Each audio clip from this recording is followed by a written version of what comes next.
Hello everyone, welcome to my new academy NEET channel. जैसे कि मैंने स्टार्ट किया चैप्टर जिसका नाम है माइक्रोब्स इन ह्यूमन वेलफेयर। ठीक है, चैप्टर के 2 लेक्चर हो चुके हैं, ये लास्ट लेक्चर है। इस लेक्चर में हम लोग चैप्टर को खत्म करेंगे विद समरी। अगर आप मेरे चैनल पे नए हैं तो प्लीज़ जल्दी से आप जाके सब्सक्राइब कर दीजिए। अगर कोई भी प्रॉब्लम आपको होती है तो आप मुझसे कमेंट सेक्शन में पूछ सकते हैं।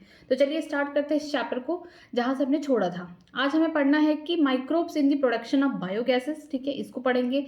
साथ में हम पढ़ेंगे microbes as a bio control agent and lastly हमारा जो टॉपिक है microbes as a bio fertiliser. ठीक है, बायो फर्टिलाइजर में भी हम माइक्रोब्स का इस्तेमाल करते हैं और समरी के साथ चैप्टर को डिटेल में खत्म कर देंगे।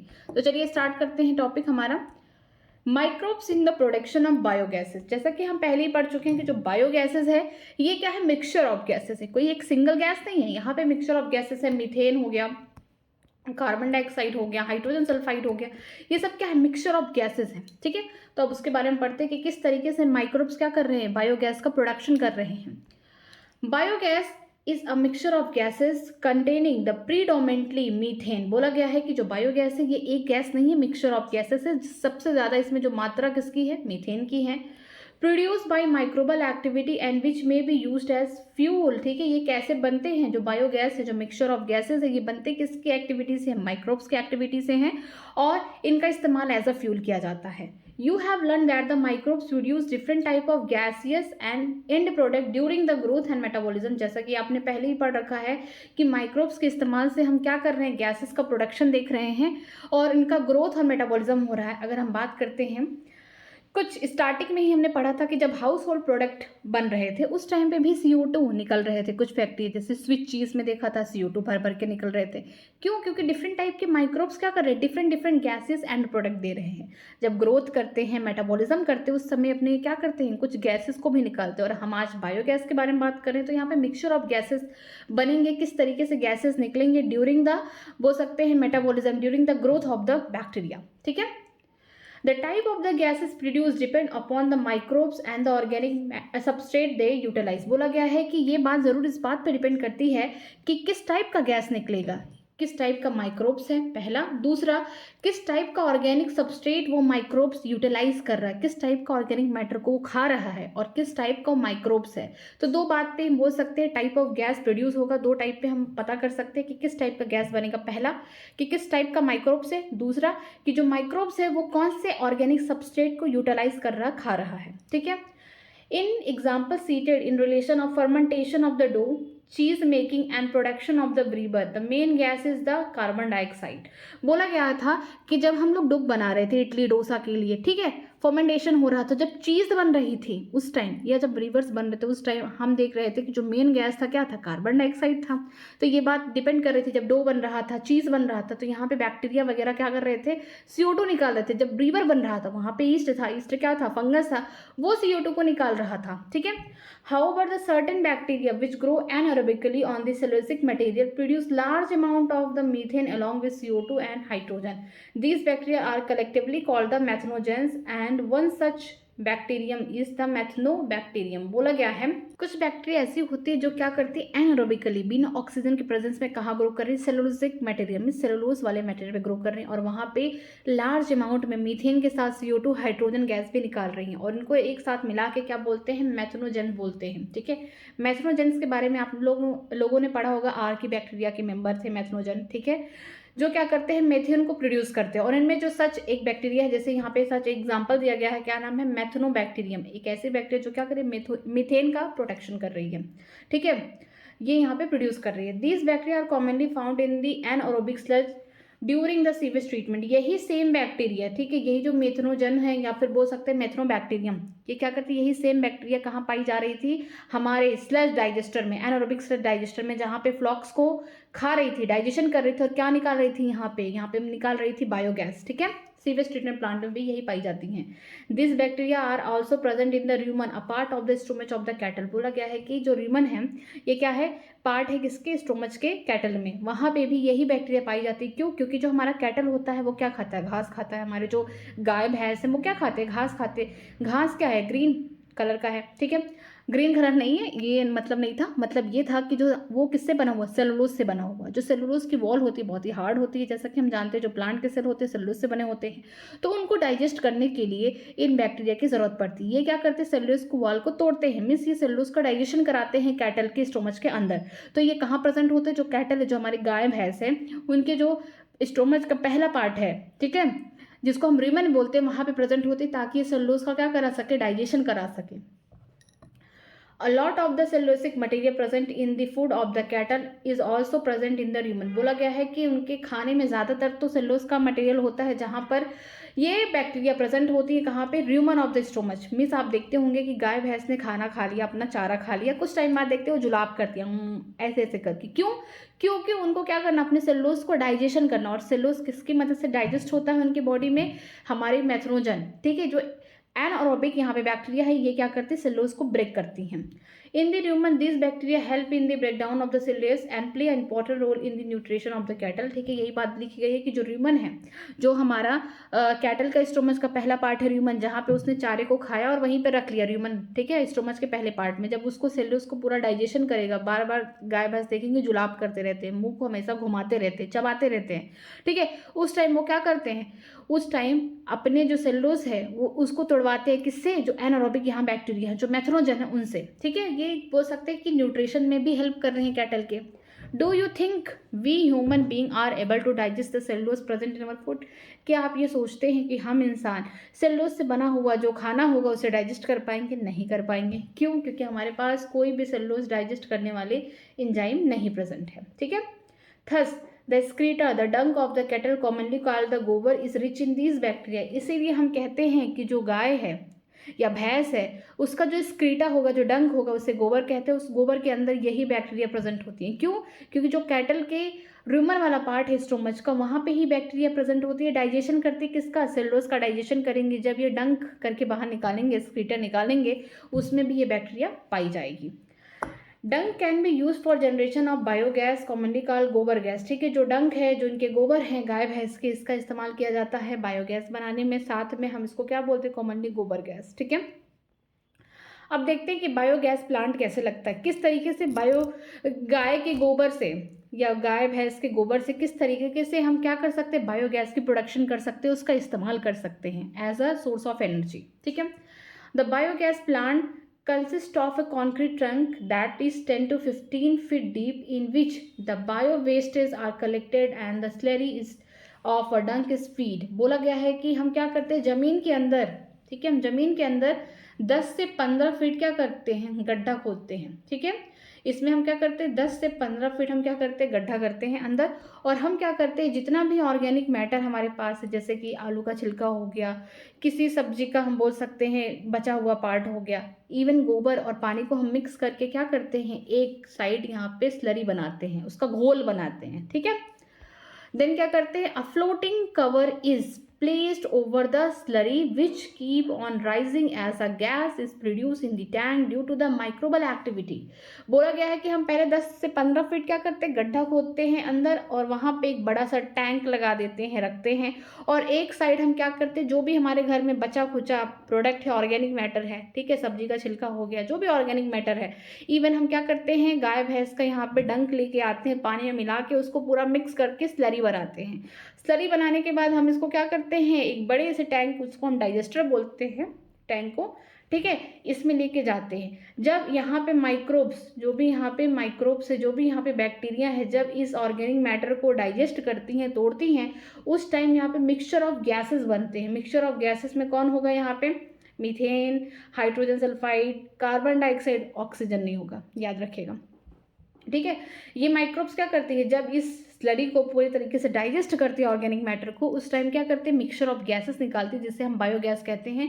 और इस डाइजेस्टर के ऊपर क्या होगा, ढक्कन होगा, ढक्कन कवर किया रहेगा। ठीक है, क्यों हम कवर करते हैं, क्योंकि ये जो बैक्टीरिया है एनारोबिक है, थोड़ा भी ऑक्सीजन गया बैक्टीरिया खत्म, तो एकदम पूरा एकदम पैक कर दिया जाता है, एनारोबिक कंडीशन क्रिएट किया जाता है, ताकि ये बैक्टीरिया क्या कर सके, बिना ऑक्सीजन के जिए। जैसे ही ऑक्सीजन मिलेगा तो मर जाएंगे ना, एनारोबिक है।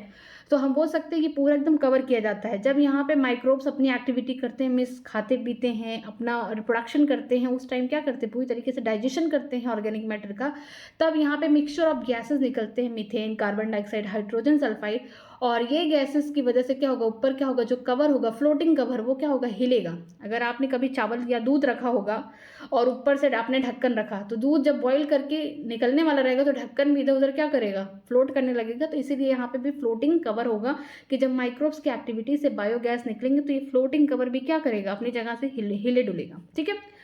जब गैस बन जाएगा तो इस गैस का इस्तेमाल किया जाएगा कुकिंग पर्पस के लिए, खाना बनाने के लिए। ठीक है, पहले के टाइम पे। और दूसरा क्या करते थे, बल्ब, एक दो बल्ब भी जल जाता था तो लाइटिंग के पर्पस से भी इस्तेमाल किया जाता था।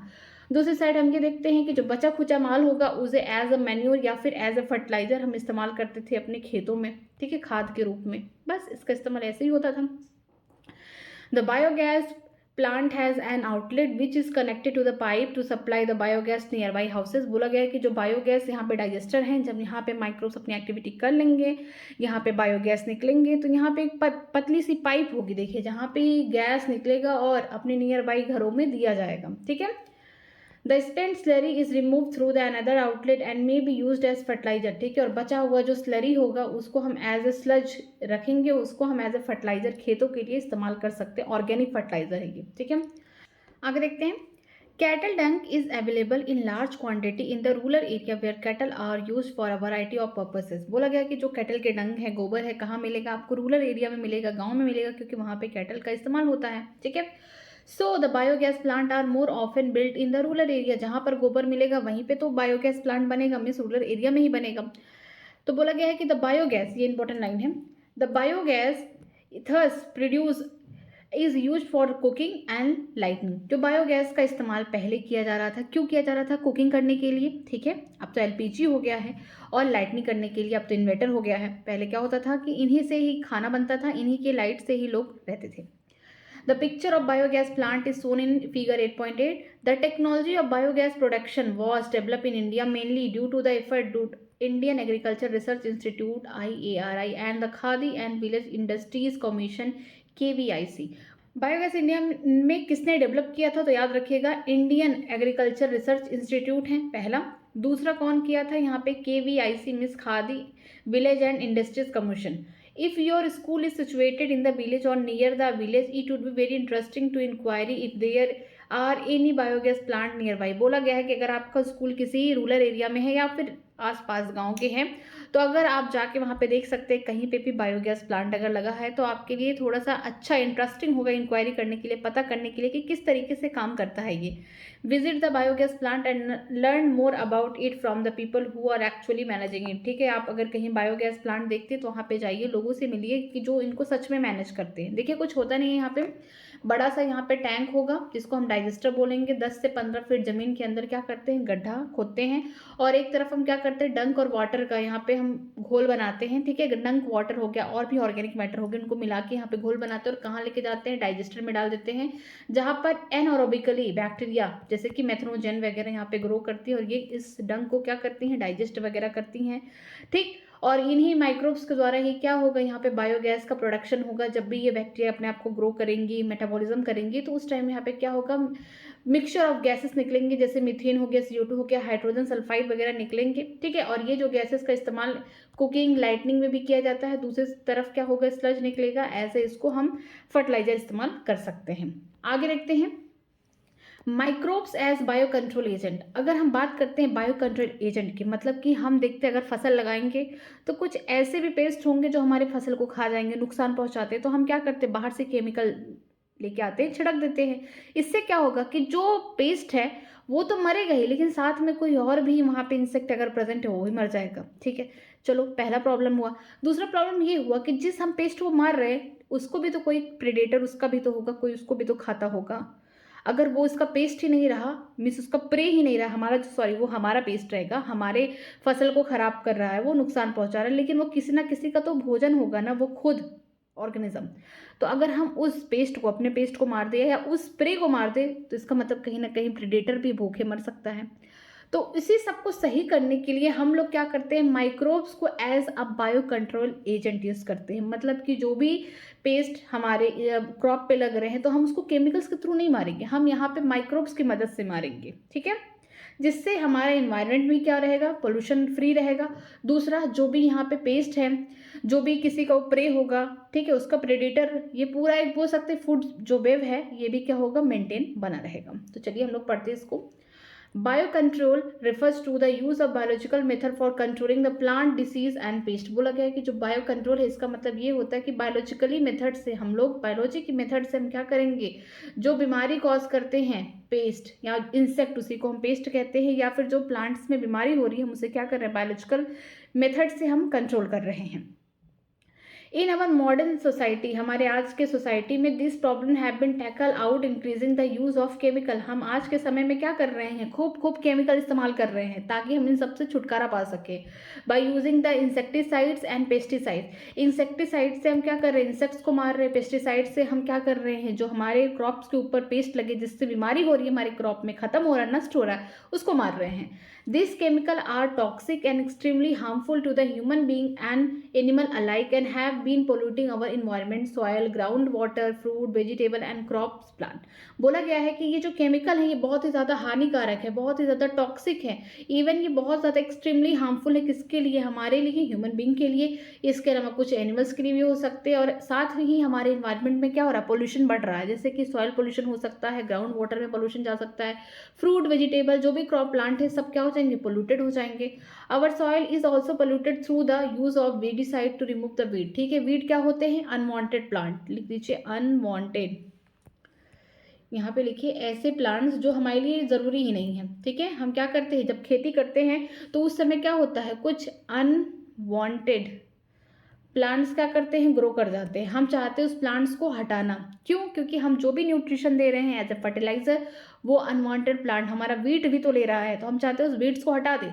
तो इसके लिए भी क्या कर रहे हैं हम लोग, केमिकल का इस्तेमाल कर रहे हैं, जैसे कि वेडिसाइड, इससे भी हमारा क्या हो रहा है, सॉइल में पोल्यूशन हो रहा है। ठीक है, biological control of paste and disease, किस तरीके से हम बायोलॉजिकली कंट्रोल कर पाएंगे पेस्ट को और जो बीमारी लग रहे हैं हमारे क्रॉप में उसको। ठीक है, in agriculture there is a method of controlling the pest that relies on the natural predation rather than the introduce of the chemical. हम एग्रीकल्चर की बात करते हैं तो हमको कंट्रोल अगर करना है पेस्ट को, तो हम इस बात पे पहले बिलीव करें, रिलाइज का मतलब बिलीव करते हैं कि जो नेचुरल प्रोडक्शन है ये ज़्यादा अच्छा होगा एज़ कम्पेयर टू केमिकल। ठीक है, हम नेचुरली जो काम कर सकते हैं बिना केमिकल के वो ज़्यादा अच्छा होगा।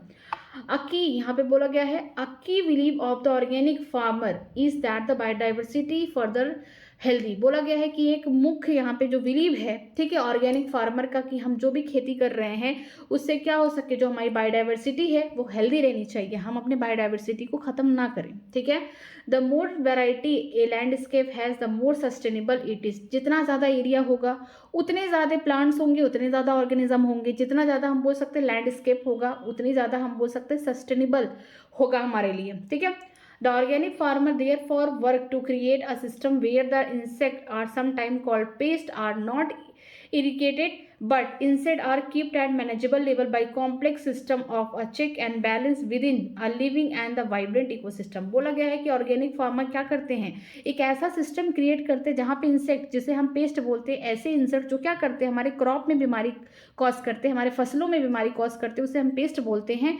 हम इसको पूरा हटा नहीं सकते, उससे हम छुटकारा नहीं पा सकते, बल्कि हमें ऐसा कुछ करना चाहिए ताकि हम इंसेक्ट से क्या थोड़ा बहुत छुटकारा पा सके और अपने जो हमारा जो बोल सकते हैं बायोडाइवर्सिटी है वो पूरी तरीके से मैनेजेबल रहे, बैलेंस रहे। ठीक है, हमारा जो इकोसिस्टम रहे वो क्या होना चाहिए, मैनेजेबल होना चाहिए। ऐसा नहीं है कि हम इंसेक्ट्स को हटा दिए, पेस्ट को मार के हटा दिए, जो उसके प्रेडिटर है वो परेशान हो रहे हैं कि हमारा खाना कहाँ है।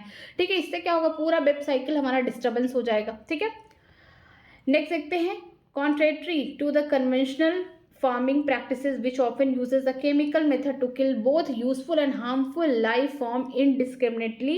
This is the holistic approach that seek to be develop an understanding of the web of interaction between the myriads of the organism that constitute the field of flora and fauna। बोला गया है कि पहले के समय में हमारा जो पुराना मेथड था, कन्वेंशनल मेथड था, हम क्या करते थे, फार्मिंग के टाइम हम लोग केमिकल का इस्तेमाल करते थे। इस केमिकल के थ्रू क्या होता था, जिसको हमें मारना है वो तो मर ही जाता था, और लेकिन जो हमारे लिए यूजफुल है इंसेक्ट वो भी मर जा रहा है। मीन्स हम क्या करें, अंधाधुंध केमिकल का इस्तेमाल करके यूज़फुल हार्मफुल लाइफ दोनों को ख़त्म कर रहे हैं। और ये क्या है, बहुत ही ज़्यादा हॉलिस्टिक वे है, जिससे क्या होगा, जो पूरा वेब है, जो इंटरेक्शन है प्लांट्स का, एनिमल का, जो भी हमारा इकोसिस्टम है, वो कहीं ना कहीं डिसबैलेंस हो जाएगा। ठीक है।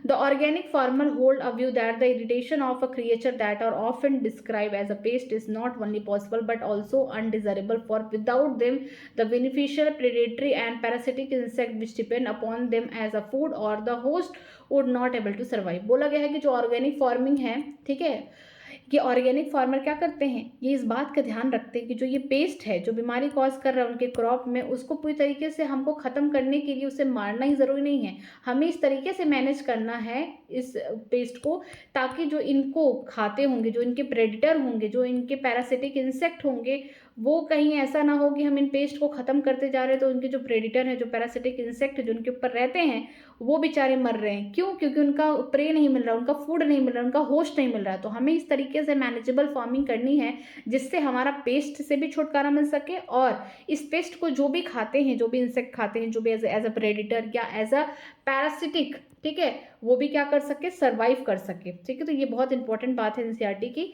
कि जो भी हम पेस्ट के बारे में सोचते हैं कि हमारे क्रॉप को क्या कर रहा है, बीमारी कॉज कर रहा है, हम इतना ही ना सोचे, हम इससे भी ज़्यादा सोचे कि ये पेस्ट हमारे क्रॉप को खा रहा है, लेकिन इसको भी तो कोई खा रहा होगा, तो इसके जो प्रेडिटर होंगे, ठीक है, वो भी क्या होंगे, परेशान होंगे अगर ये पेस्ट मर जाएगा। Thus, the use of biocontrol measure will greatly reduce our dependence on the toxic chemical and pesticide। इसी वजह से जो बायोकंट्रोल मेजर है ये बहुत ही ज़्यादा हमारे लिए यूज़फुल है, और ये हमको क्या करता है, केमिकल से, जो पेस्टिसाइड से, इससे छुटकारा भी दिला रहा है कहीं ना कहीं। An important part of the biological farming approach is to become familiar with the various life forms that inhabit the field, a predator as well as the pest, and also their life cycle pattern of feeding and habitat that they are preferred।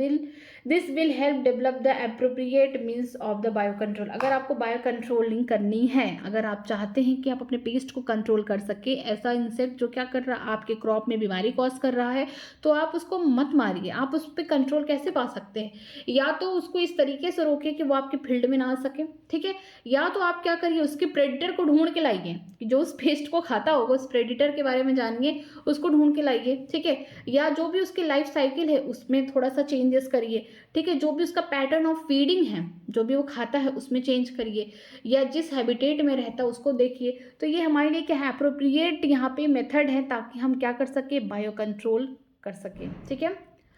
अब ये important line यहाँ पे आई है जो NCERT में दिया गया और यहाँ से क्वेश्चन में बनते हैं।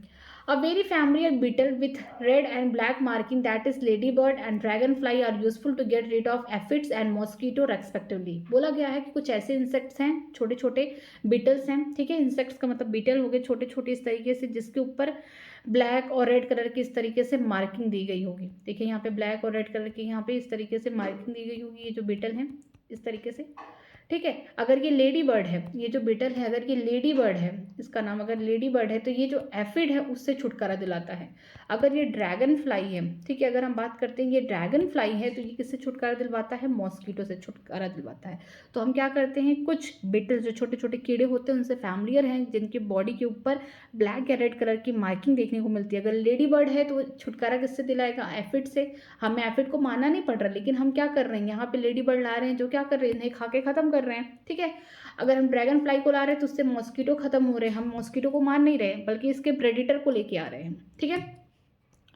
An example of the microbial biocontrol agent that can be introduced in order to control the butterfly caterpillar in the bacteria Bacillus thuringiensis, often written as BT। बोला गया है कि आप अगर ये भी देखें कि बहुत ज़्यादा बटरफ्लाई आ गए हैं, ठीक है, तो हम क्या करना चाहते हैं, हम चाहते हैं माइक्रोबियल बायोकंट्रोल करना चाहते हैं, ठीक है, कि किस तरीके से जो बटरफ्लाई के जो कैटरपिलर है हम उसे कंट्रोल करें, उनकी जनसंख्या को कंट्रोल करें। तो हम क्या करते हैं, एक बैक्टीरिया का इस्तेमाल करते हैं जिसका नाम है बैसिलस थ्यूरोजेनेसिस, जो कि आप बायोटेक्नोलॉजी चैप्टर में पढ़ेंगे, ठीक है। ये क्या करती हैं, देखिए ये जो होंगी, ये क्या करती हैं, जो लार्वा है, कैटरपिलर के जो लार्वा है वहाँ पे ये बैसिलस थ्रियोजेनेसिस के जो जीन है ये चले जाएंगे। लार्वा के अंदर का जो पीएच होगा अल्कलाइन होगा। उस समय क्या होगा, ये जब खाएंगे लार्वा इनको, ठीक है, बीटी को, तो इससे क्या होगा कि लार्वा के जो यहाँ पे मिड गट है वहाँ पे क्या हो जाएगा, वहाँ पे पोर्स बन जाएंगे, वहाँ पे सेल फूलने लगेंगे और डेथ हो जाएगी। एक्टिव कब होते हैं, ये जो केमिकल है टॉक्सिन है, ये बीटी जो टॉक्सिन यहाँ पे बोल सकते हैं, बीटी थ्रियोजेनेसिस एक केमिकल निकालता है, टॉक्सिन निकालता है जो कि प्रो एक्टिव होते हैं या फिर इनएक्टिव होते हैं। कहाँ, बैसिलस में, मीन्स बैसिलस थ्रियोजेनेसिस के अंदर ये क्या होते हैं, इनएक्टिव होते हैं या प्रो एक्टिव बोल सकते हैं। लेकिन जैसे ही लार्वा, कैटरपिलर का लार्वा इस टॉक्सिन को खाएगा, उसके मिडगट में अल्कलाइन मीडियम हो जाएगा। वैसे ही क्या हो जाएगा, ये जो टॉक्सिन जहर है, जो प्रोटॉक्सिन था, अब ये क्या हो गया, एक्टिव हो गया, जिसकी वजह से जो मिडगट होगा लार्वा का, उसमें क्या हो जाएंगे, होल हो जाएंगे और सेल क्या हो जाएंगे, स्वेलिंग करके फटने लगेंगे और अल्टीमेटली डेथ हो जाएगी। इसको हम बहुत अच्छे से पढ़ने वाले हैं, ठीक है। These are available in the sacket as a dry spore which are mixed with water and spray into the vulnerable plants such as the brassicaceae and fruit tree where these are eaten by the insect larva। बोला गया है कि अगर आप देखेंगे कि जो venerable plant है जैसे कि ब्रेसिकेसी सरसों का, ठीक है, फ्रूट के जो ट्री होंगे वहाँ पे खूब पत्तियों पे देखेंगे बटरफ्लाई के यहाँ पे कैटरपिलर घूम रहे हैं, लार्वा घूम रहे हैं। तो हम क्या करते हैं, जो बीटी टॉक्सिन है ना, इसको पानी में मिला के, मतलब कि ये जो मार्केट में एज ए सैकेट मिलते हैं, ठीक है, एज ए पाउडर के फॉर्म में मिलते हैं, हम इसको क्या करते हैं, पानी में मिक्स करके पूरे प्लांट्स के ऊपर, पत्तों के ऊपर हम क्या करते हैं, छिड़काव करते हैं। छिड़काव इसलिए करते हैं, देखिए अब आगे, in the gut of the larva the toxin is release and the larva get killed. बोला गया है कि जो ये लार्वा है ये क्या करते हैं, उस टॉक्सिक को अपने अंदर लेते हैं जब, तो ये क्या हो जाता है, ये टॉक्सिन एक्टिव हो जाता है। वैसे तो जो बीटी हमारा जो बोल सकते हैं, जो बैसिलस थ्रियोजेनेसिस बैक्टीरिया है, उसके अंदर ये टॉक्सिन एक्टिव नहीं है, इनएक्टिव फॉर्म में है। लेकिन जब ये लार्वा, ठीक है, जो कैटरपिलर का जो बोल सकते हैं, जो कैटरपिलर है या बटरफ्लाई का जो लार्वा है, ये क्या कर सकते हैं, जब इसको खाते हैं, अंदर लेते हैं इस टॉक्सिन को, उसके मिड गट का जो मीडियम है वो कैसा, अल्कलाइन है, उसका पीएच कैसा है, अल्कलाइन है, जिसकी वजह से क्या होता है कि ये जो टॉक्सिन है वो एक्टिव हो जाता है, अल्टीमेटली क्या हो जाएगा, लार्वा की डेथ हो जाएगी। कैटरपिलर क्या है, ये लार्वा का नाम है किसके, बटरफ्लाई का, ये भी पता होना चाहिए। The bacterial disease will kill the caterpillar but leave other insect unharmed. ठीक है, ये जो बोल सकते हैं बैक्टीरियल डिसीज है, ये क्या कर रही हैं, ये किल कर रही हैं किसको, कैटरपिलर को, जो बटरफ्लाई के लार्वा है उनको मार रही है, बाकी और इंसेक्ट को कोई हार्म नहीं पहुंचा रही है। Because the development of the method of the genetic engineering in the last decade और so the scientist have introduce the bacillus thuringiensis toxin gene into the plant. बोला गया है कि ये काफ़ी 10 या उससे ज़्यादा सालों से इन पे हम देख रहे हैं कि जो बायोटेक्नोलॉजी है ये ग्रो कर रही है, जेनेटिक इंजीनियरिंग हो रहा है, जिसकी वजह से जो बीटी के टॉक्सिन जीन है हम इसको प्लांट में भी इंट्रोड्यूस करा रहे हैं ताकि प्लांट भी रेजिस्टेंट हो जाए इनसे। ठीक है, such plant are resistant to attack by the insect pest. ठीक है, ताकि हमारा जो प्लांट है क्या हो सके, वो रेजिस्टेंट हो सके किसी भी इंसेक्ट पेस्ट से। BT cotton is one of the example which is being cultivated in some state in our country। बोला गया है कि BT कॉटन का मतलब क्या है, कॉटन का पौधा जो हमारे स्टेट में कल्टीवेट किया जाता है। BT का मतलब क्या है कि इस कॉटन में हमने क्या किया, जेनेटिक इंजीनियरिंग के थ्रू हमने BT टॉक्सिन जीन डाल दिया। जब इसका पेस्ट इसे खाने आएगा, कीड़े लगेंगे इस क्रॉप पे, तो ऑटोमेटिक मर जाएगा। क्यों? क्योंकि इस कॉटन के अंदर हमने ऑलरेडी बैसिलस थ्रियोजेनेसिस के वो टॉक्सिन वाले जीन डाल दिए हैं कि अगर कोई भी इंसेक्ट आएगा, ठीक है, वो खाएगा, उसके अल्कलाइन पीएच में जाते ही ये टॉक्सिन एक्टिव हो जाएगा और उसकी डेथ कर देगा। ठीक है, इसके बारे में हम लोग बोल सकते हैं क्लास 12 ही पढ़ रहे हैं, हम लोग चैप्टर 10 में पढ़ेंगे। ठीक है, A biological control being developed for the use in the treatment of the plant disease like the fungus trichoderma। बोला गया है कि बायोलॉजिकल कंट्रोल यहाँ पे बोला गया है कि जो प्लांट में बीमारी कॉज कर रहा है, रूट्स में, प्लांट्स के रूट्स में जो बीमारी कॉज कर रहा है उसको भी कंट्रोल करने के लिए एक फंगस का इस्तेमाल करते हैं जिसका नाम है trichoderma. Trichoderma species are free living fungus that are very common found in the root system, root ecosystem। बोला गया है कि जो ट्राइकोडर्मा स्पीसीज है ये फ्री लिविंग है। फ्री लिविंग का मतलब किसी के साथ कोई एसोसिएशन नहीं, एकदम आज़ादी से घूम रहे हैं। और जो भी रूट सिस्टम है, इकोसिस्टम, वहाँ पे क्या कर रहे हैं, जो रूट में बीमारी कॉज कर रहे हैं उनको क्या कर रहे हैं, मार रहे हैं फंगस। ठीक है, they are effective bio control agent for several plant pathogen. ये बहुत ही ज़्यादा इफेक्टिव बायो कंट्रोल एजेंट है बहुत सारे बीमारी कॉज करने वाले प्लांट की। ठीक है, यहाँ पे बोल सकते हैं जो पैथोजन बीमारी कॉज कर रहे हैं प्लांट्स के रूट में। ठीक है, जो सॉइल है, सॉइल के अंदर रूट है, रूट्स के अंदर से भी यहाँ पे माइक्रोब्स क्या करेंगे, पैथोजन यहाँ से बीमारी कॉज कर सकते हैं। तो यहाँ पे ट्राइकोडर्मा नाम का फंगस है जो क्या कर रहा है, पूरा रूट इकोसिस्टम को अपने हाथ में लिए घूम रहा है। जो भी पैथोजन है प्लांट के बोल सकते रूट से जा रहे हैं, बीमारी कॉज कर रहे हैं, उनको मारने में हेल्प कर रहा है। ठीक है, आगे देखते हैं। Baculovirus are the pathogen that attack the insect and other arthropod. जो बकेलो वायरस है ये वायरस है, याद रखिएगा, very important.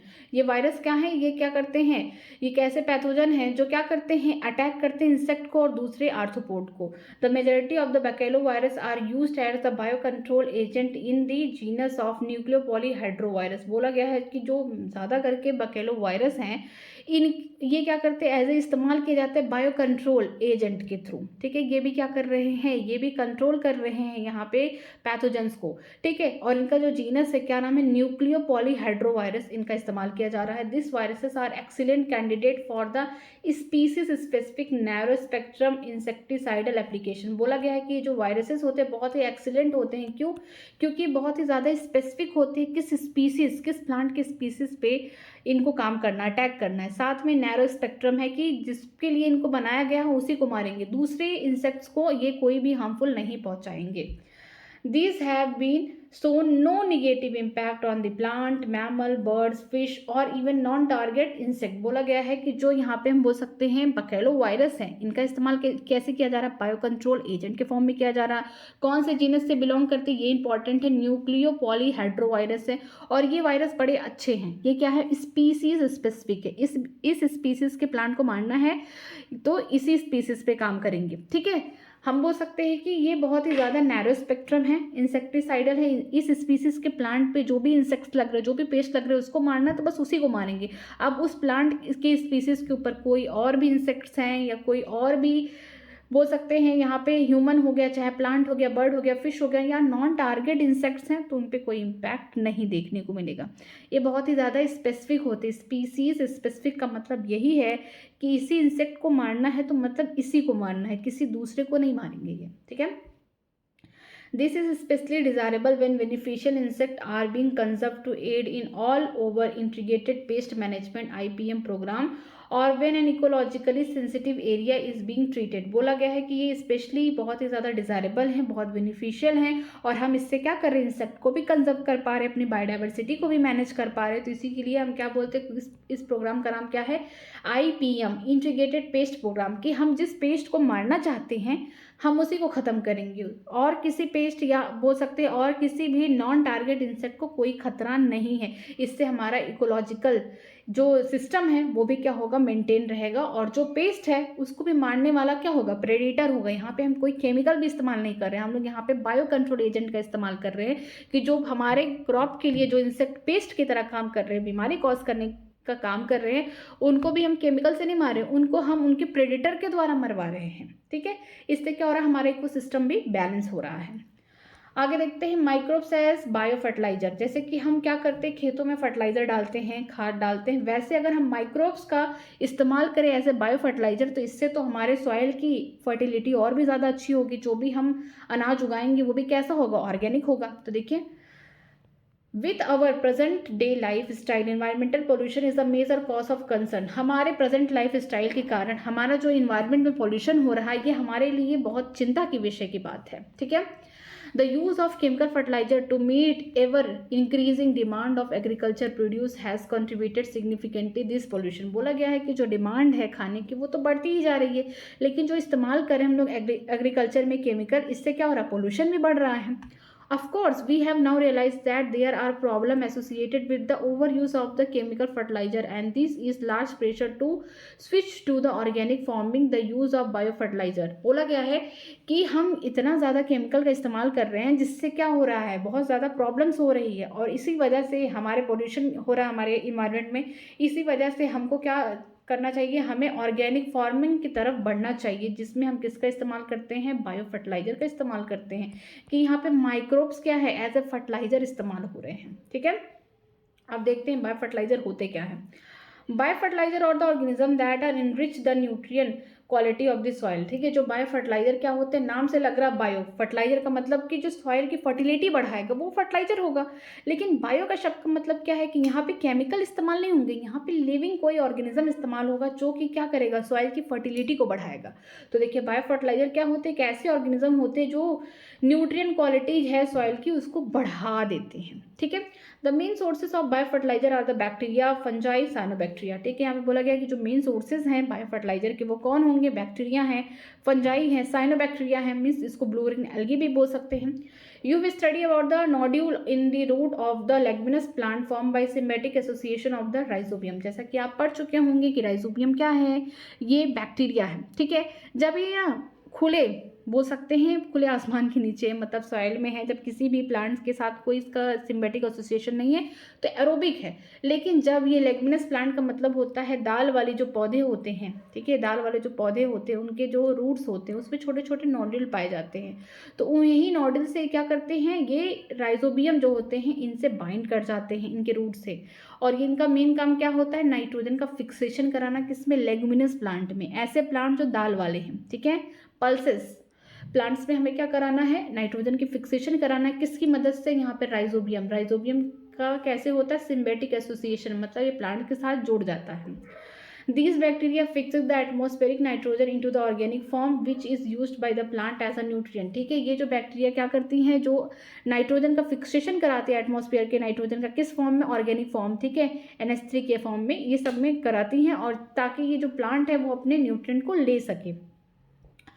Other bacteria can fix the atmospheric nitrogen while the free living in the soil, ठीक है। बहुत सारे और बैक्टीरिया भी होती हैं जो एटमॉस्फेयर के नाइट्रोजन को क्या करती है, फिक्सेशन कराती है, कहाँ पे, सॉइल के अंदर, जमीन के अंदर।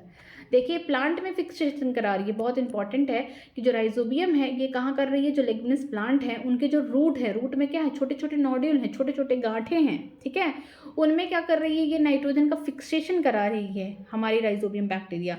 अगर ये इन्वायरमेंट में है तो एरोबिक होगी, लेकिन जब ये फिक्सेशन करा रही होगी उस कंडीशन में एनएरोबिक होगी हमारी ये बैक्टीरिया, ठीक है।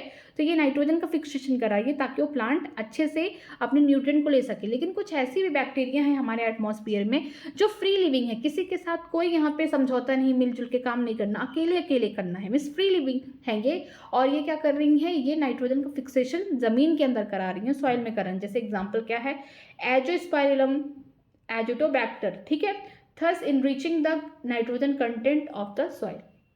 ये क्या कर रही है, नाइट्रोजन के कंटेंट को सॉइल में बढ़ा रही हैं, फ्री लिविंग है, और नाइट्रोजन का फिक्सेशन कहाँ कर रही है, सॉइल में। तो एग्जाम्पल बहुत इंपॉर्टेंट है, एजोस्पाइरलम एंड एजोटोबैक्टर। नेक्स्ट देखते हैं, fungi is also known form the symbiotic association with plant, जैसे कि माइकोराजा। हम फंजाई के बारे में बात करते हैं, जो फंगस है अगर एल्गी के साथ मिलकर काम करें, सिम्बियोटिक एसोसिएशन बनाए तो उसे लाइकेन बोलेंगे। अगर फंगस किसी हायर प्लांट के रूट में जाके मिलकर काम करे तो उसे हम क्या बोलेंगे, mycorrhiza. Many member of the genus glomus, ठीक है, जीनस का नाम याद होना चाहिए। मेनी मेंबर किसके हैं, genus glomus, form the mycorrhiza. The fungal symbiotic in these association absorb the phosphorus from the soil and passes it to the plant। बोला गया है कि जो फंगल सिम्बियोटिक एसोसिएशन हो रहा है फंगस का, उसका मेन काम क्या है, ये तो पहली बार जो हायर प्लांट है, ये प्लांट है, उसके जो रूट्स हैं, इसके रूट्स में क्या कर रहे हैं, ये फंगस मिल के क्या कर रहे हैं, सिम्बियोटिक एसोसिएशन कर रहे हैं, और ये फंगस क्या करेंगे, एब्जॉर्ब करेंगे फॉस्फोरस को सॉइल से, वाटर को भी क्या करेंगे, एब्जॉर्ब करेंगे, और किसको देंगे, प्लांट्स को देंगे, ठीक है। The plants have such association so other benefit also such as resistant to the root borne pathogen, tolerance to the salinity and drought and overall increase in the plant growth and development। इसके अलावा plant को और क्या मदद मिल रही है कि अगर रूट्स में कौन प्रेजेंट है, यहाँ पे फंगस प्रेजेंट है, तो ये फंगस क्या कर रहा है, इस प्लांट के रूट से पहुँचने वाले जो पैथोजन है, जो यहाँ से बीमारी कॉज करने वाले पैथोजन है, उनसे बचा रहे हैं, ठीक है। दूसरी चीज़ ये क्या कर रहे हैं, इस प्लांट को टॉलरेंस कराने में हेल्प कर रहे हैं कि नीचे अगर नमकीन है, नमक है, या फिर सूखा पड़ गया है तो उसमें भी क्या कर रहे हैं, प्लांट को टॉलरेंस कैपेसिटी दे रहे हैं। इसके अलावा ओवरऑल इसका क्या कर रहे हैं, ग्रोथ करा रहे हैं प्लांट का, और प्लांट इसके बदले फंगस को क्या देगा, न्यूट्रिशन देगा, क्योंकि प्लांट के पास हरी हरी पत्तियां हैं, वो क्या करेगा, फोटोसिंथेसिस करेगा, खाना बनाएगा, और खाना किसको देगा, हमारे फंगस को देगा। तो आप माइकोराजा को पढ़ चुके होंगे, कहाँ पढ़े होंगे, जिम्नोस्पर्म मीन्स पाइनस में पढ़े होंगे। जो पाइनस के रूट्स होती हैं उनमें क्या होते हैं, फंगस क्या करते हैं, यहाँ पे सिम्बियोटिक एसोसिएशन बनाते हैं। जो जीनस किसका है, ग्लोमरस का है, ये जो फंगस है एब्जॉर्ब करेगा वाटर को, फॉस्फोरस को, और किसको देगा, हमारे प्लांट को। प्लांट इसके बदले में क्या देंगे, खाना बनाएंगे, ठीक है। जो कार्बन के सोर्सेस है, कार्बोहाइड्रेट के सोर्सेस, वो किसको देंगे, फंगस को देंगे। इसके अलावा प्लांट को और बेनिफिट्स मिल रहे हैं, किससे, फंगस से। पहला कि अगर कोई रूट बॉर्न पैथोजन है, कोई ऐसा पैथोजन है जो क्या करता है, रूट्स के थ्रू जाता है, बीमारी कॉज करता है, उससे बचा रहा है। दूसरा, हमारे प्लांट्स को टॉलरेंस कैपेसिटी दे रहा है कि चाहे ड्रॉट हो, चाहे सैलिनिटी हो, तुम यहाँ पे स्टैंड कर सकते हो। ओवरऑल ये क्या कर रहा है, प्लांट के ग्रोथ और डेवलपमेंट में हेल्प कर रहा है। Can you tell what advantage the fungus derive from this association? क्या आप बता सकते हैं कि फंगस को इस एसोसिएशन से क्या मिल रहा है? उसको फूड मिल रहा है, या फिर हम बोल सकते हैं उसको कार्बोहाइड्रेट मिल रहा है, ठीक है। इसको हम बोल सकते हैं कार्बोहाइड्रेट मिल रहा है, ठीक है। ये प्रोटेक्शन कर रहा है और वो खाना बना के इनको दे रहा है। आगे देखते हैं साइनोबैक्टीरिया, जिसको हम ब्लू ग्रीन एल्गी बोलते हैं। Cyanobacteria are the autotrophic microbes widely distributed in aquatic and terrestrial environment, many of which can be fix atmospheric nitrogen. Example anabaena, nostoc, oscillatoria etcetera. बोला गया कि जो साइनोबैक्टीरिया है ये क्या है, ऑटोट्रॉपिक माइक्रोब्स हैं। अगर आपको याद होगा किंगडम मोनेरा के यू बैक्टीरिया में दो टाइप की बैक्टीरिया थी, Archie bacteria and you bacteria. जो आर्की बैक्टीरिया थी इन्हें फॉल्स बोलते थे, लेकिन यू बैक्टीरिया को हम लोग ट्रू बैक्टीरिया बोलते थे, ठीक है। तो जो हमारी साइनोबैक्टीरिया है ये किससे बिलोंग करती हैं, यू बैक्टीरिया से बिलोंग करती है। तो आप देखे होंगे कि जो हमारी साइनोबैक्टीरिया हैं कैसी हैं, ऑटोट्रॉपिक हैं, ठीक है, माइक्रोब्स है। इसके अलावा ये पानी में भी रह सकती हैं, ज़मीन पे भी रह सकती हैं, और इनके कुछ मेंबर जो होते हैं, सब नहीं, मेनी ऑफ मेंबर इनके क्या होते हैं, काम करते हैं नाइट्रोजन का फिक्सेशन करना, जैसे कि नॉस्टॉक, एनाबीना एंड ऑसिलेट्रिया, ठीक है। जो कि आपको बायोलॉजिकल क्लासिफिकेशन में नॉस्टॉक और एनाबीना दिया गया, उसमें से भी नॉस्टॉक का क्या है, वहाँ पे फिगर भी छपा है, आप ये ध्यान से देखेंगे तो एग्जाम्पल में था नॉस्टॉक, एनाबीना, जो नाइट्रोजन फिक्सेशन कर रहे हैं। सारे मेंबर नहीं कर रहे, लेकिन ज़्यादातर मेंबर जो है साइनोबैक्टीरिया के नाइट्रोजन का फिक्सेशन कर रहे हैं, और नॉस्टॉक का यहाँ पे फिगर भी है, ठीक है। तो ऑसिलेट्री यहाँ पे एक ऐड हो गया है। In paddy plant the cyanobacteria serve as the important biofertiliser, ठीक है। अगर हम बात करते हैं पैडी प्लांट मीन्स हम लोग खेत की बात कर रहे हैं, वो भी धान की खेती की बात कर रहे हैं, तो उसमें जो साइनोबैक्टीरिया है एज ए बायोफर्टिलाइजर इस्तेमाल होता है। Blue green algae also add the organic matter to soil and increase the its fertility. बोला गया है कि हमारे जो ब्लू ग्रीन एल्गी हैं मीन्स साइनोबैक्टीरिया, ये क्या करते हैं, ऑर्गेनिक मैटर को ऐड करते हैं सॉइल में और इंक्रीज करते हैं उसकी फर्टिलिटी को, ठीक है। Currently in our country, a number of biofertilizer are available commercially in the market, and farmer uses this regularly in their field to replenish soil nutrient and to reduce the dependence on the chemical fertilizer. बोला गया है कि अभी currently आज के समय पे हमारे कंट्री में बहुत सारे बायो फर्टिलाइजर अवेलेबल हैं, ठीक है, जो कमर्शली मिलते हैं, मार्केट में बिकते हैं, और फार्मर इसका इस्तेमाल कर रहा है ताकि वो अपने सॉइल के न्यूट्रिएंट को फिर से दोबारा से रिप्लेनिश कर सके, दोबारा से फिर से मेंटेन कर सके। इसके अलावा जो भी उसका केमिकल फर्टिलाइजर पे डिपेंडेंस था वो भी कम हो जाए, ठीक है। तो चैप्टर एंड हो चुका है। आज हम लोग क्या पढ़े हैं, आज हम लोग यही पढ़े कि किस तरीके से बायोगैस होता है, जो कि बहुत इजी है, ठीक है, बायोगैस का। और इसका इस्तेमाल पुराने ज़माने में होता था, आज के ज़माने में इसका ज़्यादा इस्तेमाल नहीं होता, बहुत कम जगह होता होगा आई थिंक। कुकिंग लाइटिंग में हेल्प करता है, यहाँ पे मिक्सचर ऑफ गैसेस निकलते हैं। ये इंपॉर्टेंट है कि किसने पहली बार डेवलप किया था, Indian agriculture research institute and khadi village commission industries commission ने किया था, ठीक है। फिर बात करते हैं माइक्रोब्स को as a bio control agent की तरह इस्तेमाल करते हैं। जो भी क्रॉप्स हैं उसमें इंसेक्ट लग जाए और उस क्रॉप को खाने लगे, बीमारी कॉज करने लगे, उनको हम क्या बोलते हैं, पेस्ट। लेकिन हम अगर केमिकल के थ्रू पेस्ट को मारेंगे तो हमारे लिए कोई बेनिफिशियल नहीं होगा, पेस्ट भी मर जाएगा और हमारा जो इकोसिस्टम है वो कहीं ना कहीं हमारे इकोसिस्टम में डिसबैलेंस हो जाएगा, ठीक है। तो उसके लिए हम कुछ ऐसा सुटेबल वे सोचे कि हमारा इकोसिस्टम ही मेंटेन रहे। तो यहाँ पे डिफरेंट टाइप की बातें बताई गई हैं कि किस तरीके से हम बायोलॉजिकली फार्मिंग कर सकते हैं, क्या क्या चेंजेस ला सकते हैं। जैसे कि कुछ इंसेक्ट्स हैं, क्वेश्चन यहाँ से आता है, कुछ इंसेक्ट्स हैं जैसे कि जो लाल और काले कलर की यहाँ पे उनके ऊपर मार्किंग होती है उस बीटल पे, इंसेक्ट्स पे, कीड़े पे, जो अगर लेडी बर्ड है, ठीक है, इसका नाम अगर लेडी बर्ड है तो ये एफिड से छुटकारा दिलाएगा। अगर ये ड्रैगन फ्लाई होगा तो ये मॉस्किटो से छुटकारा दिलाएगा। इसके अलावा जो बटरफ्लाई के कैटरपिलर हैं, ठीक है, ये क्या है, उसके लार्वा हैं, ठीक है। हम बटरफ्लाई का जो लार्वा है उसका नाम क्या है, कैटरपिलर है। उससे अगर हमको छुटकारा पाना है तो हमें क्या करना पड़ेगा, बीटी जीन का इस्तेमाल करना पड़ेगा, बीटी टॉक्सिन का इस्तेमाल करना पड़ेगा। बीटी क्या है, बैसिलस सीरोजेनेसिस नाम का एक बैक्टीरिया है, उसके अंदर एक जहर पाया जाता है, टॉक्सिन।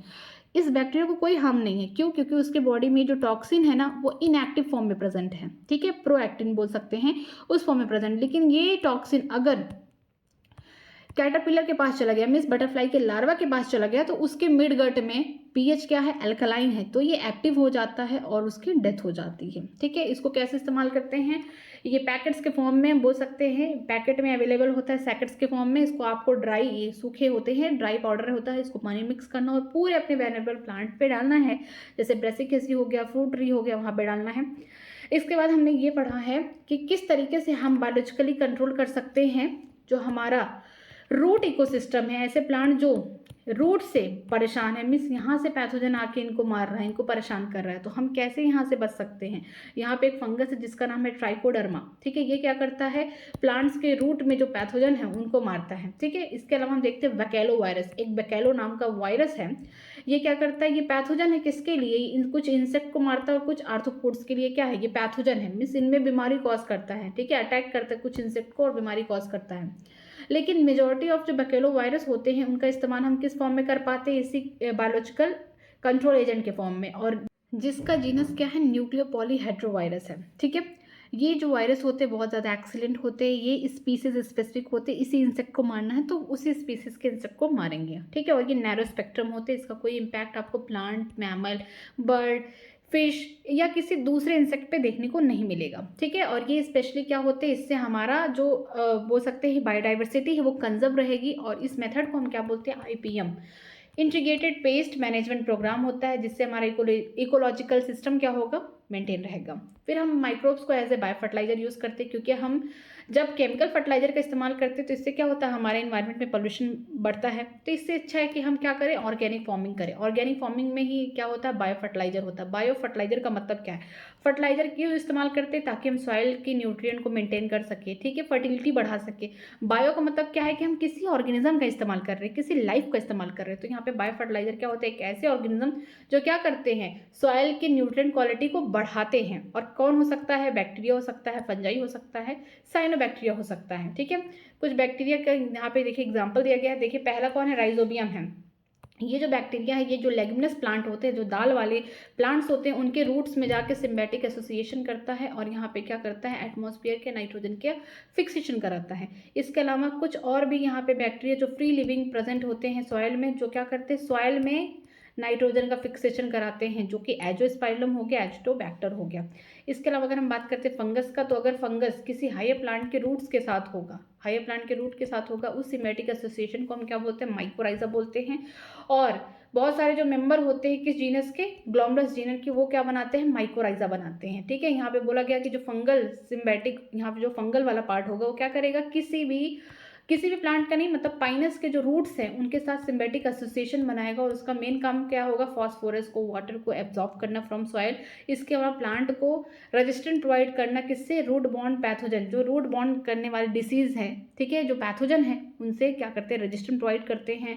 टॉलरेंस कैपेसिटी बढ़ा देते हैं प्लांट का, किसके अगेंस्ट, हमारे ड्रॉट के अगेंस्ट, सूखा पड़ने की वजह से या सैलिनिटी की वजह से। ओवरऑल ये क्या करते हैं, इंक्रीज करते हैं प्लांट के ग्रोथ और डेवलपमेंट में, और प्लांट को क्या फायदा है, उसको खाना मिल रहा है। ठीक है, साइनोबैक्टीरिया को हम पढ़ चुके हैं, जो कि ऑटोट्रॉपिक माइक्रोब्स होते हैं, पानी में भी रहते हैं, जमीन पे भी रहते हैं। इनके भी बहुत सारे member, many of the member क्या करते हैं, एटमॉस्फेरिक नाइट्रोजन का फिक्सेशन कराते हैं। जैसे एग्जांपल हो गया एनेबिना हो गया, नॉस्ट्राक हो गया, ऑसिलेट्रिया हो गया। अगर हम बात करते हैं धान की खेती में, पैडी प्लांट पे, तो जो साइनोबैक्टीरिया होते हैं इसका इस्तेमाल किया जाता है as a bio fertiliser. Blue green algae का मतलब वही साइनोबैक्टीरिया, ये क्या करते हैं, ये ऐड करते हैं ऑर्गेनिक मैटर को कहाँ पे, सॉइल में, और ये इंक्रीज करते हैं क्या, फर्टिलिटी को बढ़ाते हैं। आज के टाइम पे क्या होता है कि बायो फर्टिलाइजर का अब हर जगह कॉमर्शली मिल रहा है, कि आप मार्केट में जाइए, आप इसको खरीदिए और अपने खेतों में इसका इस्तेमाल करिए, ना कि आप केमिकल फर्टिलाइजर का इस्तेमाल करें। ठीक है, केमिकल फर्टिलाइजर का इस्तेमाल करेंगे तो पॉल्यूशन बढ़ेगा, तो इससे अच्छा है कि आप बायो फर्टिलाइजर का इस्तेमाल करिए, जिससे क्या होगा, आपके सॉइल का न्यूट्रिएंट भी बना रहेगा। साथ में हम बोल सकते हैं कि जो डिपेंडेंसी है केमिकल फर्टिलाइजर पे वो भी कम हो जाएगी, और हमारा इन्वायरमेंट भी फ्री होगा पॉल्यूशन से। तो इससे बहुत सारे फायदे हो सकते हैं। आगे देखते हैं समरी में, microbe are very important component in the life on the earth. ये बात तो सही है कि जब हमने इस चैप्टर को पढ़ा तो देखा कि सारे माइक्रोब्स बुरे नहीं होते, कुछ माइक्रोब्स इतने भी अच्छे होते हैं कि जो हमारे हेल्थ के लिए भी अच्छे हैं और हमारे लिए इंपॉर्टेंट भी है। तो इसीलिए माइक्रोब्स इंपॉर्टेंट होना चाहिए हमारे अर्थ के लिए। Not all microbe are pathogenic, सारे माइक्रोब्स डिसीज कॉज करने वाले नहीं होते, पैथोजेनिक नहीं होते। Many microbes are very useful to human being, कुछ माइक्रोब्स क्या होते हैं, अच्छे होते हैं ह्यूमन के लिए। We use microbes and microbially derive product almost every day. हम क्या करते हैं, माइक्रोब्स का इस्तेमाल करते हैं या माइक्रोब से बना हुआ जो प्रोडक्ट है उसको अपने डेली लाइफ में इस्तेमाल करते हैं। जैसे कि bacteria call the lab means lactic acid bacteria grow in the milk to convert it into the curd. ठीक है, जो हम दही खाते हैं वो किससे बना हुआ, माइक्रोब से बना हुआ है। ठीक है, तो यहाँ पे जो लैब है लैक्टिक एसिड बैक्टीरिया, ठीक है, ये क्या करता है, मिल्क को दही में बदलता है, मीन्स कर्ड में बदलता है। Dough which is use for making bread is fermented by the yeast called the saccharomyces cerevisiae. ठीक है, बोला गया है कि जो इडली डोसा का जो डो है वो भी फर्मेंटेड किससे द्वारा होता है, ईस्ट के द्वारा होता है, जिसका नाम है सैक्रोमाइसिस सेरेविसी। ठीक है, इसके अलावा कुछ और डिश है जैसे कि इडली हो गया, डोसा हो गया, इनके डो को भी किससे फर्मेंट किया जाता है, माइक्रोब्स की मदद से ही फर्मेंट किया जाता है। Bacteria and fungi are use to imparted are texture flavour taste to the cheese. ठीक है, डिफरेंट टाइप की बैक्टीरिया इस्तेमाल किए जाते हैं, फंगस इस्तेमाल किए जाते हैं ताकि चीज़ का जो टेक्सचर है उसके कैरेक्टरिस्टिक में, जैसे टेक्सचर हो गया, बोल सकते हैं फ्लेवर हो गया, ठीक है, इसके अलावा टेस्ट हो गया, ये क्या होता है, डिफरेंट डिफरेंट टाइप के माइक्रोब्स की वजह से अलग अलग इसमें कैरेक्टरिस्टिक आते हैं।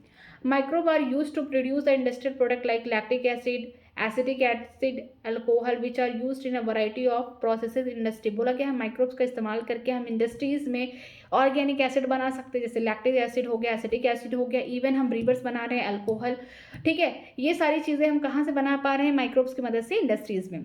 Antibiotic like the penicillin produce by useful microbes are use to kill the disease causing harmful microbes. बोला गया है कि जो एंटीबायोटिक है ये इसका क्या नाम है, पेनिसिलिन एंटीबायोटिक जो है ये किससे बना हुआ है, अच्छे वाले माइक्रोब से बना हुआ जो कि किल कर रहा है डिसीज कॉज करने वाले या जो हार्मफुल माइक्रोब्स है उनको।